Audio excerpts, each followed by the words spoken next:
എൻ്റെ പേര് നീതു. ഞങ്ങൾ ചെന്നിത്തലയിൽ നിന്നാണ് വരുന്നത്. ഞങ്ങൾ ബഹ്റൈനിലാണ് സെറ്റിലായിരിക്കുന്നത്. കഴിഞ്ഞ 8 വർഷമായി ഞങ്ങളുടെ കല്യാണം കഴിഞ്ഞിട്ട്. 8 വർഷമായിട്ടും ഞങ്ങൾക്കൊരു കുഞ്ഞിനെ കിട്ടുന്നില്ലായിരുന്നു. ഞങ്ങൾ ആദ്യത്തെ കുറച്ച് വർഷമൊന്നും അത് അങ്ങനെ അങ്ങ് ശ്രദ്ധിച്ചില്ല. പിന്നെ ഞങ്ങൾ ഹോസ്പിറ്റലിൽ പോയി, ഡോക്ടേഴ്സിനെ കണ്ടു, എന്തെങ്കിലും കുഴപ്പമുണ്ടോ. അപ്പോൾ ഡോക്ടർ പറഞ്ഞു ഒരു കുഴപ്പമില്ല. പിന്നെ ഞങ്ങൾ മാറി മാറി ഓരോ ഡോക്ടേഴ്സിനെ കാണിച്ചു നോക്കി.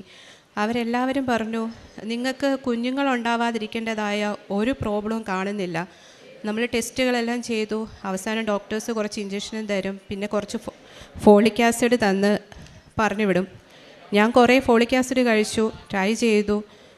ഒരു പോസിറ്റീവ് റിസൾട്ട് ഞങ്ങൾക്ക് കിട്ടിയില്ല. അങ്ങനെ ഇരിക്കുമ്പോഴാണ് പിന്നെ ഞങ്ങൾ ഹോസ്പിറ്റലിൽ പോക്ക് തന്നെ നിർത്തി. വെറുതെ ഫോളിക് ആസിഡ് മേടിച്ച് കഴിക്കാനായിട്ട് എന്തിനാണ് ഹോസ്പിറ്റലിൽ പോകുന്നതെന്നുള്ള ആ ചിന്ത എൻ്റെ മനസ്സിൽ വന്നു. ശരിക്കും ഞാൻ പൂർണ്ണമായിട്ട് നിരാശയിലായി. എനിക്കിനി കുഞ്ഞുങ്ങളൊന്നും ഉണ്ടാവില്ല എന്ന് ഞാൻ തന്നെ എനിക്ക് അത്രയൊരു ഇതിൽ ഞാൻ മനസ്സിലങ്ങ് ഉറപ്പിച്ചു. എനിക്കിനി കുഞ്ഞുങ്ങളൊന്നും ഉണ്ടാവില്ല, എനിക്കൊരു കുഞ്ഞിനെ എൻ്റെ ഉദരത്തിൽ എനിക്ക് കിട്ടില്ല എന്ന് തന്നെ വിശ്വസിച്ച് ഞാൻ നടക്കാൻ തുടങ്ങി. ഹോസ്പിറ്റലിൽ പോക്ക് പൂർണ്ണമായിട്ട് ഉപേക്ഷിച്ചു. അങ്ങനെ ഇരുന്ന സമയത്താണ് 2022 ഞാൻ ഒറ്റയ്ക്ക് എൻ്റെ വീട്ടിൽ വന്നു. എൻ്റെ വീട് കണ്ണൂരാണ്. ഞാൻ എൻ്റെ വീട്ടിൽ വന്നു. 2022 ഓഗസ്റ്റ് 14 എൻ്റെ അമ്മയുടെ അനിയത്തിയുടെ അടുത്ത് ഞാൻ പോകാനിടയായി. അപ്പം ഞാൻ ഈ കൃപാസനത്തിനെ പറ്റി ആരൊക്കെ പറഞ്ഞ് കേട്ടിട്ടുണ്ടെങ്കിലും എനിക്കതിനെപ്പറ്റി ഡീപ്പായിട്ട് ഒന്നും അറിയത്തില്ലായിരുന്നു. അപ്പോൾ ഞാൻ ആൻറ്റിയുടെ അടുത്ത് ഞാൻ കയറിയ പാടെ ആൻറ്റി എൻ്റെ അടുത്ത് പറഞ്ഞത്, നീ ആലപ്പുഴയിലല്ലേ നിന്നെ കെട്ടിച്ച് വിട്ടേക്കുന്നത്, അവിടെ കൃപാസന മാതാവിൻ്റെ അടുത്ത് പോകണം, അവിടെ ഉടമ്പടി എടുത്തിട്ടുണ്ടെങ്കിൽ എന്ത് നടക്കാത്ത കാര്യവും നടക്കും എന്നും പറഞ്ഞിട്ട് ആൻറ്റി അകത്ത് പോയിട്ട് എനിക്കൊരു ഉടമ്പടി പത്രം എടുത്തുകൊണ്ട് തന്നു. കൃപാസനത്തിലെ പത്രം എടുത്തുകൊണ്ട് തന്നു. എന്നിട്ട് എന്നോട് പറഞ്ഞു നീ ഇത് വായിക്കാൻ പറഞ്ഞു. ഞാൻ സത്യം പറഞ്ഞാൽ അത് കൈ കിട്ടി, ഒരു വിശ്വാസക്കേടും കാണിക്കാതെ ഞാൻ പൂർണ്ണമായിട്ട് ആ പേജുകളെല്ലാം വായിച്ചു. അപ്പോൾ ഓരോ സാക്ഷ്യമൊക്കെ എഴുതിയേക്കുന്നത് ഞാനെല്ലാം വായിച്ചു.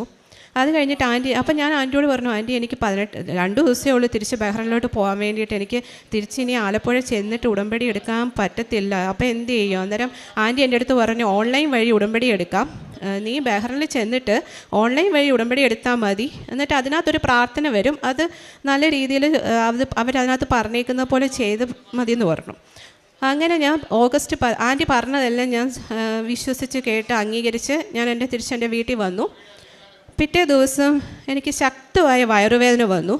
വയറുവേദന എന്ന് പറഞ്ഞാൽ സഹിക്കാൻ പറ്റാത്ത, എൻ്റെ ജീവിതത്തിൽ ഞാൻ അനുഭവിച്ചിട്ടില്ല അത്രയും വലിയൊരു വേദന. ആ വേദന വന്നു. അപ്പം പീരിയഡ്സ് ആവാൻ ടൈമായി, പീരിയഡ്സ് പെയിൻ ആയിരിക്കും എന്ന് വിചാരിച്ചു. അന്ന് രാവിലെ തൊട്ടേ പെയിൻ തുടങ്ങി. വൈകുന്നേരം ഒരു 5 മണിയൊക്കെ കഴിഞ്ഞപ്പോഴത്തേക്കും സിവിയർ പെയിനായി ഞാൻ ബെഡിലേക്ക് പോയി കിടന്നു. എനിക്ക് തിരിയാൻ വയ്യ, മറിയാൻ വയ്യ, ഒരു രക്ഷയില്ല. ബോധം വരെ മറിഞ്ഞു പോകുന്ന അവസ്ഥയിലേക്ക് വന്നു. വീട്ടിലുള്ളവരെല്ലാം പേടിച്ചു പോയി. പെട്ടെന്ന് എൻ്റെ വയറ്റിൽ നിന്ന് താഴേക്ക് വന്ന പോലെ എനിക്ക് ഫീൽ ചെയ്തു. അത് വന്നതും ഞാൻ അൺകോൺഷ്യസ് ആയി.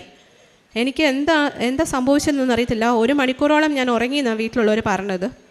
തിരിച്ച് ഞാൻ നോക്കി, അത് കഴിഞ്ഞ് ഉണർന്നു കഴിഞ്ഞപ്പം ഞാൻ ഓക്കെ ആയി, എൻ്റെ പെയിനെല്ലാം മാറി.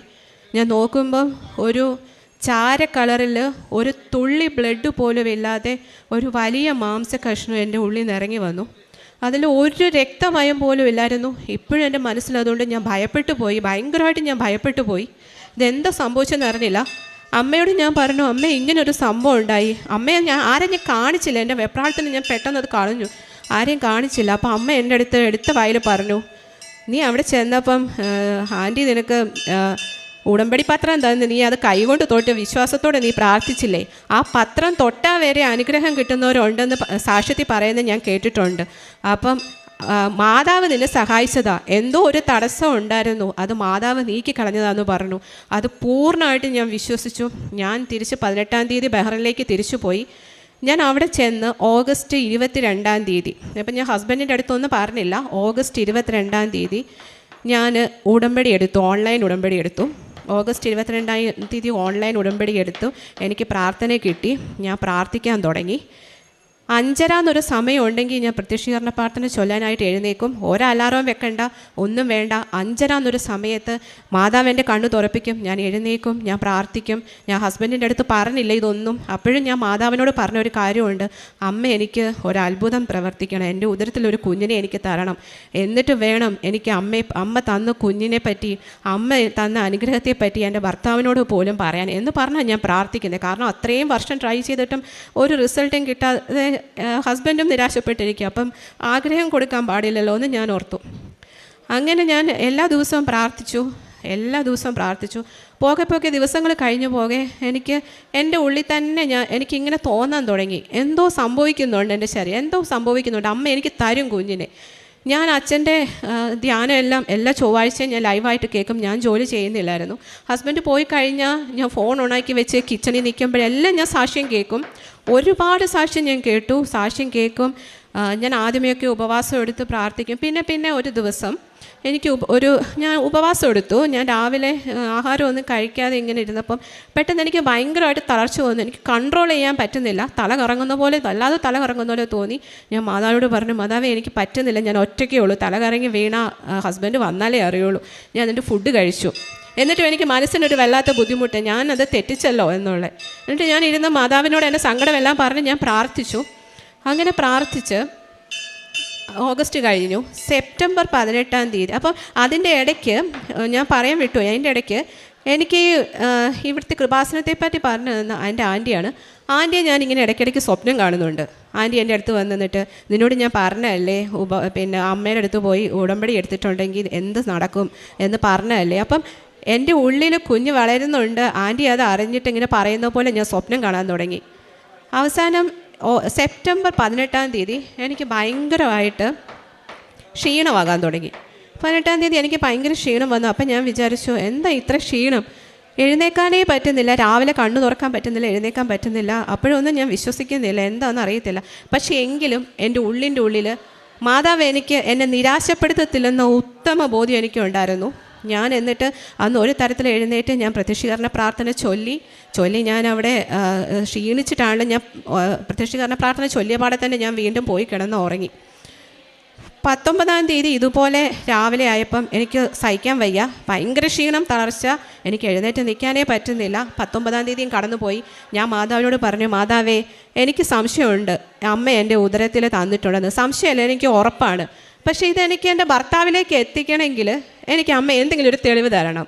കാരണം എപ്പോഴും ഞാനിങ്ങനെ എൻ്റെ സംശയം മൂക്കുമ്പോൾ ഞാനിങ്ങനെ ടെസ്റ്റർ മേടിച്ചിട്ട് ടെസ്റ്റ് ചെയ്യും, അത് നെഗറ്റീവ് ആകും. അവസാനം ഹസ്ബൻഡ് തന്നെ പറഞ്ഞു, ഇനി നീ മേടിക്കണ്ട, ഇത് നോക്കണ്ട എന്ന് പറഞ്ഞു. അപ്പം നിരാശപ്പെടുത്തരുതെന്നുള്ള എനിക്ക് ഉറപ്പുണ്ടായിരുന്നു. അങ്ങനെ ഞാനത് സെപ്റ്റംബർ 19 കഴിഞ്ഞു. സെപ്റ്റംബർ 20-ാം തീയതി രാവിലെ ഞാനൊരു 5:30 ആയപ്പോൾ പ്രത്യക്ഷീകരണ പ്രാർത്ഥന ചൊല്ലാൻ വേണ്ടിയിട്ട് എഴുന്നേറ്റ് ഇരിക്കുമ്പം എനിക്ക് ഭയങ്കരമായിട്ട് വൊമിറ്റ് ചെയ്യാൻ വരുന്നു. എനിക്ക് സഹിക്കാൻ പറ്റുന്നില്ല. അപ്പം ഞാൻ ഓർത്ത് ഇന്നലെ കഴിച്ച എന്തെങ്കിലും ഫുഡിൻ്റെ ഗ്യാസ് പ്രോബ്ലം ആണോ, അസിഡിറ്റിക് പ്രോബ്ലം ആണോ. ഇടയ്ക്ക് എനിക്ക് അസിഡിറ്റിയുടെ പ്രോബ്ലം ഉള്ളതുകൊണ്ട് അങ്ങനെ വരാറുണ്ട്. അപ്പോൾ ഞാൻ വിചാരിച്ചു ഇനി അതിൻ്റെ എന്തെങ്കിലും ആയിരിക്കും. ഹസ്ബൻഡിനെ ഒരു തരത്തിൽ ഞാൻ ബ്രേക്ക്ഫാസ്റ്റൊക്കെ കൊടുത്ത് പറഞ്ഞു വിട്ടു. ഓൺ ദ സ്പോട്ടിൽ ഞാൻ പോയി കിടന്നു. എനിക്ക് കണ്ണ് തുറക്കാൻ പറ്റുന്നില്ല, സഹിക്കാൻ വയ്യാത്ത ഒരു തരം ക്ഷീണം. ഒരു 12:45 ആയപ്പോൾ ഞാൻ ഒരു തരത്തിൽ എഴുന്നേറ്റു. ഉച്ചയ്ക്ക് ഹസ്ബൻഡ് ഫുഡ് കഴിക്കാൻ വരുമ്പോൾ എന്തെങ്കിലും ഉണ്ടാക്കണമല്ലോ എന്ന് വിചാരിച്ച് എഴുന്നേറ്റിട്ട് ഞാൻ ഇരുന്ന് ഇങ്ങനെ തല ചുറ്റിക്കൊണ്ടിരിക്കുകയാണ്. ഞാൻ അവിടെ ഇരുന്നപ്പം എൻ്റെ കയ്യിൽ ഒരു ടെസ്റ്റർ ഉണ്ടായിരുന്നു. ഞാൻ 1-2 വട്ടം മടിച്ചു, ചെയ്തു നോക്കണോ എന്ന് നിരാശപ്പെടുത്തുമോ എന്ന്. എന്നിട്ടും ഞാൻ പോയി അതെടുത്തു. ഞാൻ അതിൽ ടെസ്റ്റ് ചെയ്തിട്ട് ഞാൻ നോക്കിയില്ല. എപ്പോഴും നിരാശയായതുകൊണ്ട് ഞാൻ നോക്കിയില്ല. എനിക്കത് കാണുമ്പോൾ സങ്കടമാകുന്നതുകൊണ്ട് ഞാൻ നോക്കിയില്ല. അവസാനം ഞാനത് ടെസ്റ്റ് ചെയ്തിട്ട് ഞാൻ നോക്കാതെ ഞാൻ ഇറങ്ങി പുറത്തേക്ക് വന്നപ്പോഴും എൻ്റെ പുറകിൽ നിന്ന് ആരോ പിടിച്ച് വലിക്കുന്ന പോലെ ഒരു ഫീലാണ് എനിക്ക്. ഞാൻ എടുത്ത് കളഞ്ഞേക്കാന്ന് ഓർത്ത് ഞാൻ അതിൻ്റെ ഉള്ളിൽ കയറി ഞാൻ എടുത്ത് നോക്കുമ്പോൾ എൻ്റെ ഈ 8 വർഷത്തിനുള്ളിൽ ഞാൻ ടെസ്റ്റ് ചെയ്തിട്ട് ഒരു തവണ പോലും എനിക്കൊരു 2 ലൈൻസ് വന്നിട്ടില്ല. അന്ന് ഞാൻ എടുത്ത് നോക്കുമ്പം ഒരു മങ്ങിയ ലൈൻ അതിൻ്റെ തൊട്ടിപ്പുറത്ത് വന്നു. എനിക്ക് എന്താ പറയേണ്ടതെന്ന് അറിയത്തില്ല. ഞാൻ പെട്ടെന്ന് പോയി, മാതാവിൻ്റെ ഒരു രൂപം എൻ്റെ കയ്യിലുണ്ടായിരുന്നു, അതെടുത്ത് ഞാൻ അതിലെ കൂടെ ചുറ്റും എനിക്ക് വെപ്രാളം മൂത്തിട്ട് ഞാൻ കിടന്ന് ഓടുമായിരുന്നു. എനിക്ക് സഹിക്കാൻ പറ്റുന്നില്ല. ഞാൻ അപ്പം എന്തൊക്കെയാണ് ചെയ്തതെന്ന് എനിക്ക് അറിയത്തില്ല. ഹസ്ബൻഡ് വന്നിട്ട് ഈ ലൈൻ കണ്ടിട്ടും ഹസ്ബൻഡിന് അങ്ങോട്ട് വിശ്വാസം വരുന്നില്ല. കാരണം എപ്പോഴും ഞാൻ ഒന്ന് നോക്കിക്കഴിച്ചാൽ അതിൻ്റെ സൈഡിൽ ഫെയ്ഡായിട്ടെങ്കിലും കളറുണ്ടോ എന്ന് നോക്കിക്കുക. നമ്മൾ ആഗ്രഹം കൊണ്ട് ഇങ്ങനെ പറയും. അന്ന് ഞാൻ നോക്കി. അപ്പോൾ ഹസ്ബൻഡ് പറഞ്ഞു, ഞാൻ ഡ്യൂട്ടി കഴിഞ്ഞ് വരട്ടെ, നമുക്ക് ഹോസ്പിറ്റലിൽ പോകാം, നമുക്ക് ഡോക്ടറെ കാണിക്കാമെന്ന് പറഞ്ഞു. ഞാൻ എന്നിട്ട് ഈ ടെസ്റ്റ് ചെയ്തതും പിടിച്ച് ഞങ്ങൾ വൈകുന്നേരം ഹോസ്പിറ്റലിൽ പോയി. ഹോസ്പിറ്റലിൽ പോയപ്പോൾ ഡോക്ടറില്ല, ഡോക്ടർ പോയി. അപ്പം ഞാൻ അവിടെ ലാബിൽ ചെന്ന് ചോദിച്ചു, beta-HCG ടെസ്റ്റ് ചെയ്യാൻ പറ്റുമോ? അതിന് അവർ പറഞ്ഞു ചെയ്യാമെന്ന് പറഞ്ഞു. അങ്ങനെ ഞങ്ങൾ ചെയ്ത് ഞങ്ങൾ ആ വെയിറ്റ് ചെയ്യാൻ 1 മണിക്കൂർ വെയിറ്റ് ചെയ്യാൻ പറഞ്ഞു. ആ 1 മണിക്കൂർ ഞാൻ പ്രത്യക്ഷീകരണ പ്രാർത്ഥന ചൊല്ലിക്കൊണ്ടേയിരുന്നു, ഫോണിൽ നോക്കി ചൊല്ലിക്കൊണ്ടേയിരുന്നു. റിസൾട്ട് വന്നു, എൻ്റെ പേര് വിളിച്ചു, ചങ്കൊക്കെ ഇങ്ങനെ കിടുകിടാന്ന് ഇടിക്കുക. ഞാൻ ചെന്ന് റിസൾട്ട് മേടിച്ച് തുറന്ന് നോക്കുമ്പം 4 വീക്സായി കുഞ്ഞ്. ഡോക്ടറെ കാണാൻ അടുത്ത ആഴ്ച വരാൻ പറഞ്ഞു. ചെന്നു ഡോക്ടറെ കണ്ടപ്പം ഹാർട്ട് ബീറ്റ്സ് സ്കാൻ ചെയ്തു, ഹാർട്ട് ബീറ്റ്സ് നോക്കി, ഒരു കുഴപ്പമില്ല, നല്ല ഫീറ്റിലാണെന്ന് പറഞ്ഞു, ഹെൽത്തി ഫീറ്റിലാണെന്ന് പറഞ്ഞു. 3 months കഴിഞ്ഞപ്പം സ്കാൻ ചെയ്തപ്പം കുഞ്ഞൊരു ഇത്തിരി പോലായി. അവിടെ ആയതുകൊണ്ട് ഗൾഫിലായതുകൊണ്ട് ഞങ്ങൾക്ക് കാണിച്ചു തരും. ഞങ്ങനെ കാണിച്ചു തന്നു. കുഞ്ഞിങ്ങനെ കൈ ഇങ്ങനെ തലയിൽ ഇങ്ങനെ കൈ വെച്ച് അപ്പോഴേ കുഞ്ഞിങ്ങനെ കിടക്കുന്നു. ഡോക്ടർ സ്ക്രീനിൽ നോക്കി ചിരിച്ചുകൊണ്ട് പറഞ്ഞു, ബേബി ആക്റ്റീവാണ്, ഒരു കുഴപ്പമില്ല എന്ന് പറഞ്ഞു. ഒരു പനിയോ ഒരു ജലദോഷമോ പോലും എനിക്ക് വന്നില്ല. ഞാൻ അവനെ ഹെൽത്തി ആയിട്ട് തന്നെ എൻ്റെ പ്രഗ്നൻസി പീരീഡ് പോയി. എനിക്ക് മെയ് 13-ാം തീയതി 2023 മെയ് 13-ാം തീയതി എനിക്കൊരു ആൺകുഞ്ഞിനെ തന്നു. മാതാവിനെ അനുഗ്രഹിച്ചു, മാതാവൻ തിരുക്കുമാരനും എന്നെ അനുഗ്രഹിച്ചു. അപ്പോൾ ഞാൻ നാട്ടിൽ വന്ന് സ്കാൻ ചെയ്ത സമയത്ത് ലാസ്റ്റ് ഗൾഫിൽ വെച്ച് സ്കാൻ ചെയ്തപ്പോൾ ഒന്നും അറിഞ്ഞില്ല. നാട്ടിൽ വന്ന് സ്കാൻ ചെയ്തപ്പം അതിനകത്തൊന്ന് പറഞ്ഞു, കുഞ്ഞിൻ്റെ 3rd വെൻട്രിക്കിളിൽ ചെറുതായിട്ട് ഫ്ലൂയിഡ് കെട്ടിയിട്ടുണ്ട്. നമുക്ക് വയറിൻ്റെ ഉള്ളിൽ വെച്ച് ഒന്നും ചെയ്യാൻ പറ്റില്ല. നിങ്ങൾ അത് ആരുടെയും പ്രോബ്ലം കൊണ്ട് വരുന്നതല്ല.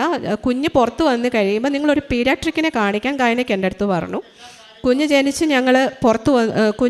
കഴിഞ്ഞ് ഞങ്ങൾ ഹോസ്പിറ്റലിൽ നിന്ന് ഡിസ്ചാർജ് ചെയ്യുന്നതിൻ്റെ മുന്നേ ഒരു സ്കാൻ ചെയ്തപ്പോഴും അതുപോലെ തന്നെ കണ്ടു.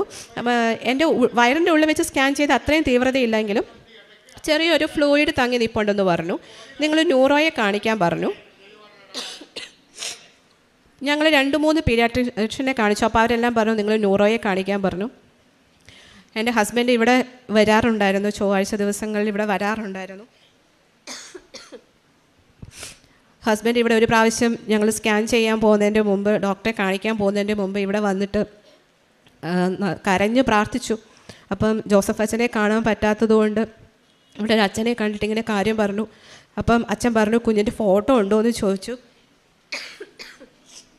കുഞ്ഞിൻ്റെ ഫോട്ടോ ഫോണിൽ കാണിച്ചു കൊടുത്തു. അച്ഛൻ പ്രാർത്ഥിച്ചു എന്ന് എൻ്റെ അടുത്ത് പറഞ്ഞു, നീ ധൈര്യമായിട്ട് പൊക്കോ. അപ്പം ഞാൻ കണ്ണൂരാണ്, ഹസ്ബൻഡ് ഇവിടാണ്.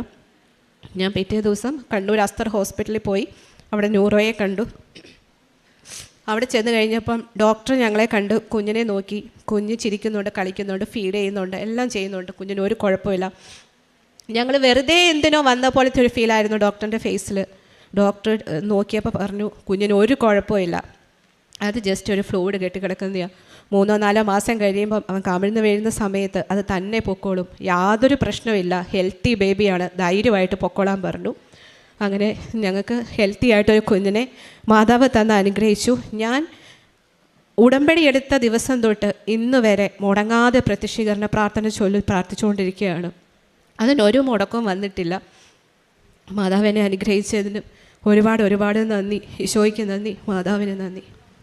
ഉൽപ്പത്തി പുസ്തകം 49-ാം അധ്യായം 25-ാം തിരുവചനം പറയുന്നു, നിന്റെ പിതാവിൻ്റെ ദൈവം നിന്നെ അനുഗ്രഹിക്കും, സർവശക്തനായ ദൈവം നിനക്ക് തുണയായിരിക്കും, മുകളിലുള്ള ആകാശത്തിൻ്റെയും കീഴിലുള്ള ആഴത്തിൻ്റെയും ഉദരത്തിൻ്റെയും മാറിടത്തിൻ്റെയും അനുഗ്രഹങ്ങൾ നിനക്കുണ്ടാകും. 8 വർഷമായിട്ട് കുഞ്ഞുങ്ങളില്ല, യാതൊരു കുഴപ്പവുമില്ല ഈ ദമ്പതികൾക്ക്. ഡോക്ടേഴ്സിന് യാതൊന്നും കണ്ടുപിടിക്കാൻ സാധിക്കുന്നില്ല. പക്ഷേ ഇവർക്കൊരു പോസിറ്റീവ് റിസൾട്ട് കിട്ടുന്നില്ല. ഇതൊക്കെയാണ് നാം കേട്ടത്. ഓൺലൈൻ ഉടമ്പടി സാക്ഷ്യമാണിത്. പിന്നീടാണ് ഈ മകള് കൃപാസന പത്രം, അത് പരിശുദ്ധ അമ്മയുടെ കൈയാണെന്നാണ് ബഹുമാനപ്പെട്ട VP ജോസഫ് അച്ഛൻ നമ്മോട് പറഞ്ഞിരിക്കുക. അമ്മ നമ്മെ വിളിക്കുന്ന ഒരു കൈ, ഈശോയുടെ അടുത്തേക്ക് അമ്മ വിളിക്കുന്ന ഒരു കൈയാണത്. അതുകൊണ്ടാണ് കൃപാസന പത്രം ഏറ്റവും നല്ല രീതിയിൽ പ്രാർത്ഥനയോടെ തന്നെ നാം മറ്റുള്ളവർക്ക് കൊടുക്കണം എന്ന് പറയുക. അങ്ങനെ ഈ മകൾക്ക് കിട്ടിയ കൃപാസന പത്രം അത് ഏറ്റവും തീഷ്ണതയോടെ സ്നേഹത്തോടെ ഇരുന്ന് വായിച്ചു. ഒരു സാക്ഷ്യം പോലും വായിക്കാതിരുന്നില്ല എന്നാണ് പറയുക. അങ്ങനെ വായിച്ചതിന് ശേഷം പിന്നീട് എന്താണ് ഈ മകളിൽ നടന്നതെന്ന് നാം കേട്ടു. അതായത് ആർക്കും കണ്ടുപിടിക്കാൻ സാധിക്കാതിരുന്ന ഒരു ഫ്ലഷ്, അത് ആണ് പിന്നീട് ഒരു തടസ്സമായിട്ട് നിന്നതെന്നാണ് ഈ മകൾക്ക് അനുഭവപ്പെട്ടതെന്നാണ് നമ്മോട് പറയുക. അങ്ങനെ അതിനുശേഷം പിന്നീട് പോസിറ്റീവ് റിസൾട്ട് ആകുന്നു, ആരോഗ്യമുള്ള ഒരു കുഞ്ഞിനെ ലഭിക്കുന്നു. അതിനുശേഷം വീണ്ടും കുഞ്ഞിന് അല്പം കോംപ്ലിക്കേഷൻസ് ഒക്കെ ഉണ്ടെന്ന് പറയുന്നു. എന്നാൽ പിന്നീട് യാതൊരു രീതിയിലും ഒരു ബുദ്ധിമുട്ടും വരാത്ത രീതിയിൽ പരിശുദ്ധ അമ്മയുടെ മധ്യസ്ഥതയിൽ അമ്മ സംരക്ഷിച്ച് ഒരു കുഞ്ഞിനെ ഇവർക്ക് കൊടുക്കുകയാണ്. അതുകൊണ്ടാണ് തിരുവചനം പറയുക, നിൻ്റെ പിതാവിൻ്റെ ദൈവം നിനക്ക് തുണയായിരിക്കും, നിൻ്റെ ദൈവം നിന്നെ അനുഗ്രഹിക്കുമെന്ന്. നമുക്ക് ഒരിക്കലും നടക്കാത്ത കാര്യങ്ങൾ നമ്മുടെ ജീവിതത്തിൽ, നമ്മുടെ ചുറ്റുപാടുകളിൽ നടന്നുകൊണ്ടിരിക്കുമ്പോൾ നമുക്കും നല്ല ദൈവത്തിന് നന്ദി പറയാം. കരങ്ങളടിച്ച് ഈശോയ്ക്കും അമ്മയ്ക്കും നന്ദി പറഞ്ഞ് ദൈവത്തെ മഹത്വപ്പെടുത്താം. യേശുവേ നന്ദി, യേശുവേ സ്തുതി, യേശുവേ ആരാധന. ഈശോപ്പയ്ക്കും അമ്മ മാതാവിനും ഒരുപാട് നന്ദി. ഇത് രണ്ടാമത്തെ എൻ്റെ സാക്ഷ്യമാണ്. ഇത് പറയാൻ എന്നെ ഈ അൾത്താരയിൽ നിർത്തിയതിന് ഞാൻ ഒരുപാട് നന്ദി എൻ്റെ കൃപാസന അമ്മ മാതാവിനോട് പറയുന്നു. എൻ്റെ പേര് ജിനോ, ഞാൻ മാവേലിക്കരയിൽ നിന്നാണ് വരുന്നത്. ഞാൻ ഉടമ്പടി എടുത്തത്, ഇപ്പോഴത്തെ തീർത്ഥാടന ഉടമ്പടി എടുത്തത് ഡിസംബർ 30-നാണ്. ഞാൻ 2019 മുതലേ ഉടമ്പടിയിലായിരുന്നു. തീർത്ഥാടന ഉടമ്പടിയും ഇവിടെ ഓൺലൈൻ ഉടമ്പടിയും എടുത്താണ് ഞാൻ മുന്നോട്ട് പോയിക്കൊണ്ടിരിക്കുന്നത്. ഇപ്പോൾ ഞാൻ പറയാൻ പോകുന്നത് എൻ്റെ ചേച്ചിക്ക് കുഞ്ഞുണ്ടായ സാക്ഷ്യമാണ്. അവൾക്ക് 13 വർഷത്തിന് ശേഷമാണ് കുഞ്ഞുണ്ടായത്. ഒരുപാട് കഷ്ടത, അവരൊരുപാട് ട്രീറ്റ്മെൻറ്റ് എടുത്തു, എന്നിട്ടൊന്നും ഒരു ഫലം ഉണ്ടായില്ല. അത് കഴിഞ്ഞിട്ട് അവർ 13 വർഷവും ഇതിൻ്റെ പുറകെ നടന്നു. ചേച്ചിയുടെ ഹസ്ബൻഡ് ജോലിയെല്ലാം വിട്ട് കളഞ്ഞു. കാരണം ഒരു കുഞ്ഞ് വേണമെന്നുള്ള രണ്ടാമത്തെ ഒരു കുഞ്ഞ് വേണമെന്ന് അവർക്കൊരു ഇതായിരുന്നു. അതിനു വേണ്ടി അച്ചാച്ചൻ ജോലിയെല്ലാം കളഞ്ഞു കഴിഞ്ഞ് നാട്ടിൽ വന്നു. അവരൊരുപാട് ട്രീറ്റ്മെൻറ്റ് എടുത്തു, ഒന്നും നടന്നില്ല. ഞാൻ ഇവരോട് പറഞ്ഞു കൃപാസനത്തിൽ വന്ന് പ്രാർത്ഥിക്കുക. എപ്പോഴും ഞാൻ ഉടമ്പടിയില്ല, അവരതൊന്നും കൂട്ടാക്കുന്നില്ലായിരുന്നു. അവർ പറഞ്ഞു ഓക്കെ ഞങ്ങൾ പ്രാർത്ഥിക്കുന്നുണ്ട്, ഞങ്ങൾ പള്ളിയിൽ പോകുന്നുണ്ട്, ഒരു കുഴപ്പമില്ല. ഞാൻ പറഞ്ഞു ഒരിക്കലൊന്ന് വന്ന് നോക്ക്, ഞാൻ പറയുന്നത് ഒന്ന് കേൾക്ക് ഒരു ജസ്റ്റ്. അപ്പോൾ അവർ പറഞ്ഞു ഓക്കെ എന്ന് പറഞ്ഞങ്ങ് തള്ളിവിട്ടു. അത് കഴിഞ്ഞിട്ട് ഞാൻ എൻ്റെ ചേച്ചി സിജോ, അവളോട് ഞാൻ പറഞ്ഞു നീ ഇച്ചിരി ഉടമ്പടി തൈലം ഞാൻ എൻ്റെ വയറ്റിൽ പരട്ടാം. ഞാൻ അവളുടെ കയ്യിലും കൊടുത്തു, അവളുടെ കയ്യിൽ ഞാൻ തേച്ച് അവളുടെ വയറ്റിൽ ഞാൻ പുരട്ടി, ഇനിയും നീ ഒന്ന് പ്രാർത്ഥിക്കും നന്നായിട്ട്. അപ്പോൾ അവൾ പറഞ്ഞു ഓക്കെ ഞാൻ പ്രാർത്ഥിക്കാമെന്ന് പറഞ്ഞു. അത് കഴിഞ്ഞ് അവർ ടെസ്റ്റ് ചെയ്യാനായിട്ട് എപ്പോഴും പ്രഗ്നൻസി ടെസ്റ്റ് ചെയ്യാൻ വേണ്ടി എപ്പോഴും നെഗറ്റീവാണ്. അത് കഴിഞ്ഞ് ഞാൻ അവളോട് പറഞ്ഞു നീ നന്നായിട്ട് പ്രാർത്ഥിക്കുക. എന്നിട്ട് ഞാൻ മാതാവിന് പറഞ്ഞു മാതാവേ ഇത് എൻ്റെ ഒരു മാതാവ് അവരെ അമ്മയെ മഹത്വപ്പെടുത്താനുള്ള വലിയൊരു സാക്ഷിയാക്കി അവരെ തീർക്കണമെന്ന് ഞാൻ മാതാവിനോട് മുട്ടിപ്പായിട്ട് പ്രാർത്ഥിച്ചു. അത് കഴിഞ്ഞ് അവർ ടെസ്റ്റ് ചെയ്യാനായിട്ട് ഹോസ്പിറ്റലിൽ പോവുക. അത് കഴിഞ്ഞ് ആ പോകുന്ന വഴിയിൽ ഒരു പള്ളിയിൽ ഒരു കൃപാസന പത്രം അവിടെ ഇരിക്കുന്ന കണ്ടു. അച്ഛനും ഇവളും ഇറങ്ങി ആ പത്രം എടുത്തു, പ്രാർത്ഥിച്ചു. എന്നിട്ടാണ് അവർ പോകുന്നത് ടെസ്റ്റ് ചെയ്യാൻ വേണ്ടി. അപ്പോൾ പോസിറ്റീവാണ് കണ്ടത്. അവൾ എന്നെ വിളിച്ചു പറഞ്ഞു, ഞാൻ പറഞ്ഞു കണ്ടില്ലേ മാതാവിൻ്റെ കയ്യാ അവിടുത്തെ പത്രം, മാതാവ് താങ്ങിക്കോളും, നീ ടെൻഷൻ അടിക്കണ്ടെന്ന് പറഞ്ഞു. അത് കഴിഞ്ഞ് അവർ ഒരുപാട് വിശ്വാസത്തിലോട്ട് വന്നു. കാരണം 13 വർഷം ഒരു ട്രീറ്റ്മെൻറ്റ് പോലും ഉണ്ടായിട്ട് കുഞ്ഞുണ്ടാവഞ്ഞിട്ട് മാതാവ് പത്രത്തിലൂടെ അച്ഛൻ പറയുന്ന പോലെ മാതാവിൻ്റെ കയ്യാ, ആ കൈ അവളുടെ വയറ്റിൽ തൊട്ട് ആ കുഞ്ഞുണ്ടായത്. ആ കുഞ്ഞാണിത്, അവനിപ്പോൾ 11 മാസമായി. അവൾ പ്രഗ്നൻ്റ് ആയപ്പോൾ തന്നെ ഒരുപാട് അവൾക്ക് BP ഉണ്ട്, ഷുഗറുണ്ട്, എല്ലാം പ്രശ്നമായിട്ട് കിടക്കുക. അത് കഴിഞ്ഞിട്ട് ഇവളോട് ഡോക്ടർ പറഞ്ഞു, കുഞ്ഞിൻ്റെ സ്കാൻ ചെയ്യുമ്പോൾ പറഞ്ഞു സർവൈക്കൽ സ്യൂച്ചർ ചെയ്യണമെന്ന് പറഞ്ഞു. അപ്പം അവൾ എന്നെ വിളിച്ച്, ഇവൾ എന്ത് കാര്യം ഉണ്ടെങ്കിലും എന്നെ വിളിച്ച് പറയും. കാരണം ഞാൻ അവൾക്ക് വേണ്ടി ഒരു ഉടമ്പടി എടുത്തേക്കുന്നത്. അപ്പോൾ അവൾ എന്നോട് പറയടി സ്കാനിങ്ങിന് അതിന് പോവാണ് പ്രാർത്ഥിക്കണമെന്ന്. ഞാൻ പറഞ്ഞു നീ ഒന്നും കൊണ്ടും പഠിക്കണം, ലോകത്തിലെ ഏറ്റവും വലിയ ഗൈനക്കോളജിസ്റ്റിനോടാണ് ഞാൻ പറഞ്ഞേക്കുന്നത്, നീ അതുകൊണ്ട് ഒരു ഭയവും വേണ്ടാന്ന് ഞാൻ പറഞ്ഞു. അത് കഴിഞ്ഞിട്ട് അവൾ പോയി സ്കാൻ ചെയ്തപ്പോൾ ഡോക്ടർ പറഞ്ഞു നാളെ തന്നെ സർവൈക്കൽ സ്യൂച്ചർ ചെയ്യണമെന്ന് പറഞ്ഞു. അപ്പോൾ അവളെ വിളിച്ച് പറഞ്ഞു എടി നന്നായിട്ട് പ്രാർത്ഥിക്കണം, എനിക്കത് ചെയ്യണ്ട, എന്ന് പറഞ്ഞു. ഞാൻ പറഞ്ഞു നീ ഒന്നും കൊണ്ട് വിഷമിക്കേണ്ട, അത് ചെയ്യേണ്ടി വരത്തില്ലെന്ന് ഞാൻ പറഞ്ഞു. അപ്പോൾ ഒരു ഡോക്ടർ സ്കാൻ ചെയ്തു അപ്പം പറഞ്ഞു ചെയ്യണം, നാളെ തന്നെ ചെയ്യണമെന്ന് പറഞ്ഞു. അപ്പോൾ ആ ഡോക്ടർ വേറൊരു സീനിയർ ഡോക്ടറിനെ വിളിച്ചിട്ട് പറഞ്ഞു, ഡോക്ടറെ ഒന്നുകൂടെ ചെക്ക് ചെയ്യുമോ, ഇത് ചെയ്യാൻ നാളെ ബുക്ക് ചെയ്തേക്കുവാന്ന് പറഞ്ഞു. ആ ഡോക്ടർ വന്നു, ഇതിനൊന്നും ഒരു കുഴപ്പമില്ലല്ലോ എന്ന് പറഞ്ഞു, ഇത് ചെയ്യേണ്ട ആവശ്യമില്ല എന്ന് ഡോക്ടർ. അപ്പം തന്നെ അവളെന്നെ വിളിച്ച് പറഞ്ഞു. ഞാൻ പറഞ്ഞില്ലേ ഞാൻ ഏറ്റവും വലിയൊരു ഡോക്ടറിനോടാണ് ഞാൻ പറഞ്ഞേക്കുന്നത്, പിന്നെ എന്തിനാണ് നീ പേടിക്കുന്നതെന്ന് പറഞ്ഞു. അവിടെ നീളം സഞ്ചാരി മാതാവിനെ പോലെ അമ്മമാതാവ് അവളുടെ കൂടെ ഉണ്ടായിരുന്നു. അത് കഴിഞ്ഞ് ഇവർക്ക് ഡേറ്റ് എടുത്തു, CS ബുക്ക് ചെയ്തു. കുഞ്ഞിന് ആ തലേ ദിവസം CS ചെയ്യുന്നതിന് തൊട്ട് മുന്നേ തന്നെ കുഞ്ഞിന് 1,900 ഉള്ളൂ. അപ്പോൾ ഡോക്ടർ പറഞ്ഞു നമുക്ക് കുറച്ചുകൂടെ ഒന്ന് വെയിറ്റ് ചെയ്യാം, കുഞ്ഞിന് ഇച്ചിരി വെയിറ്റ് വേണമെന്ന് പറഞ്ഞു. അപ്പം ഒരു കുഴപ്പമില്ലായിരുന്നു. അടുത്ത ദിവസം ഇവർക്ക് BP കൂടി പറഞ്ഞു ഉടനെ സർജറി ചെയ്യണമെന്ന്. അപ്പം ഞാൻ നാട്ടിലുണ്ടായിരുന്നു. ഞാൻ ഉടമ്പടി തൈലം അവളുടെ വയറ്റ് പ്രാർത്ഥിച്ചു പറഞ്ഞു, മാതാവേ ഒരു 200 മോളി വേണം. അത് ഞാൻ അവരോട് പറയുകയും ചെയ്തു, 200 മോളി കിട്ടണം. ഞാൻ മാതാവിനോട് പ്രാർത്ഥിച്ചു, മാതാവിന് ഒരു നിമിഷം പോലും വേണ്ട കുഞ്ഞിൻ്റെ വെയിറ്റ് കൂട്ടാൻ. സ്കാൻ ചെയ്തു, അവർ കൊണ്ടുപോയി. അടുത്ത ദിവസം CS ബുക്ക് ചെയ്തു, അകത്ത് കയറ്റി. ഇവർക്ക് BP ആയതുകൊണ്ട് നേരത്തെ CS എടുത്തു. അത് കഴിഞ്ഞ് ഞാൻ 33 പ്രാവശ്യം പ്രത്യക്ഷീകരണ പ്രാർത്ഥന ഓപ്പറേഷൻ തിയേറ്ററിൻ്റെ ഫ്രണ്ടിൽ വെച്ച് പ്രാർത്ഥിച്ചു.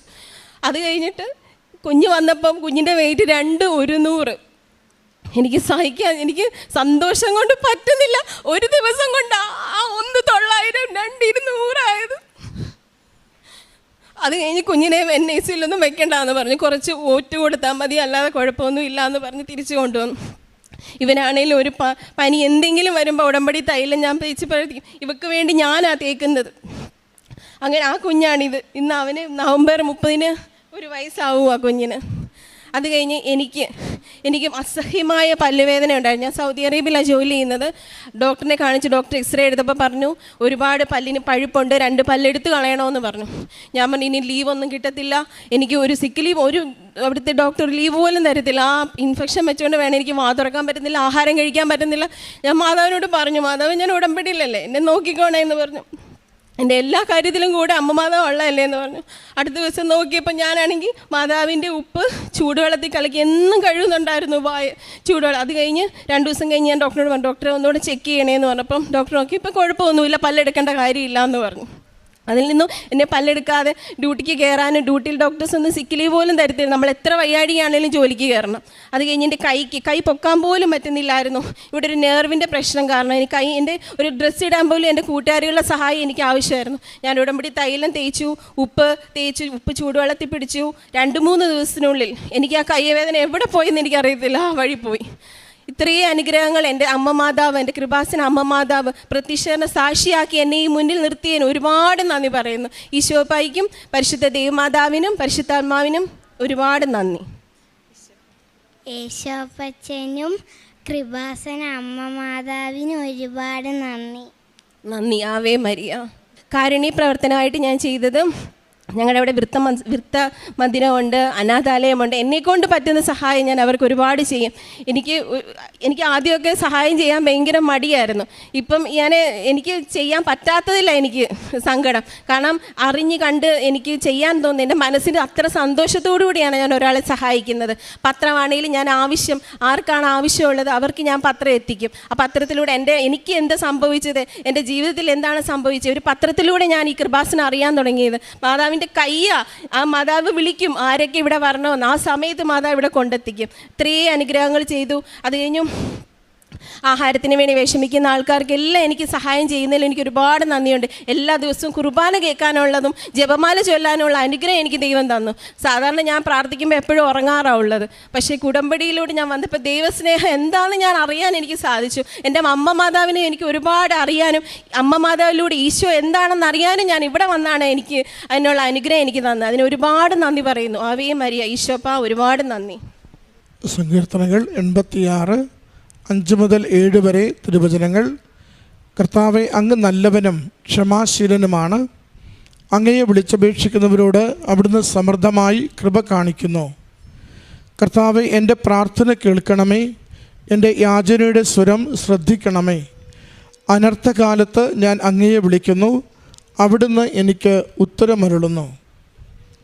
ജിന ജോസഫ് എന്ന ഈ സഹോദരി തൻ്റെ കുടുംബത്തിന് വേണ്ടി പ്രത്യേകമാവിധം അമ്മ മാതാവിൻ്റെ അരികിൽ സമർപ്പിച്ച ഒരു വലിയ നിയോഗം അത്ഭുതകരമായും അമ്മയുടെ ഇടപെടലിലൂടെയും സാധിച്ചതിനെ, അനുഗ്രഹമായതിനെ സന്തോഷത്തോടു കൂടി ഈ അൾത്താരയിൽ സാക്ഷ്യപ്പെടുത്തുകയാണ്. പ്രിയമുള്ളവരെ, ജോസഫ് അച്ഛൻ എപ്പോഴും നമ്മോട് പറയും, not by merit but by grace of God. നമ്മുടെ ജീവിതത്തിൻ്റെ മെറിറ്റുകളെല്ലാം തീരുമ്പോൾ എപ്പോഴും ഓർക്കണം, ദൈവശക്തി അവസാനിച്ചിട്ടില്ല. ഇന്നും ജീവിക്കുന്ന ദൈവത്തിൻ്റെ പ്രവൃത്തികൾക്ക് കുറവൊന്നും വന്നിട്ടില്ല. അവിടുത്തെ വിളിച്ചപേക്ഷിക്കുമ്പോൾ കൂടെ നിന്ന് ദൈവമഹത്വം ദർശിക്കും വിധം അവിടുന്ന് നമ്മുടെ ജീവിതത്തെ സ്പർശിച്ചിരിക്കും. അതിൻ്റെ ഉത്തമമായൊരു സാക്ഷ്യവും ഇടപെടലുമാണ് ഈ കുടുംബത്തിന് ഈ കുഞ്ഞിലൂടെ ലഭിക്കുന്നത്. നമ്മുടെ ജീവിത വിഷയങ്ങൾക്ക് മേൽ ദൈവശക്തി പ്രവഹിക്കുവാൻ പ്രാർത്ഥിച്ചുകൊണ്ട് ഈ കുഞ്ഞിനെ പ്രതി അമ്മ മാതാവിനും ഈശോയ്ക്കും നന്ദി പറഞ്ഞുകൊണ്ട് കരങ്ങളടിച്ച് ഈ സാക്ഷ്യം സമർപ്പിക്കാം.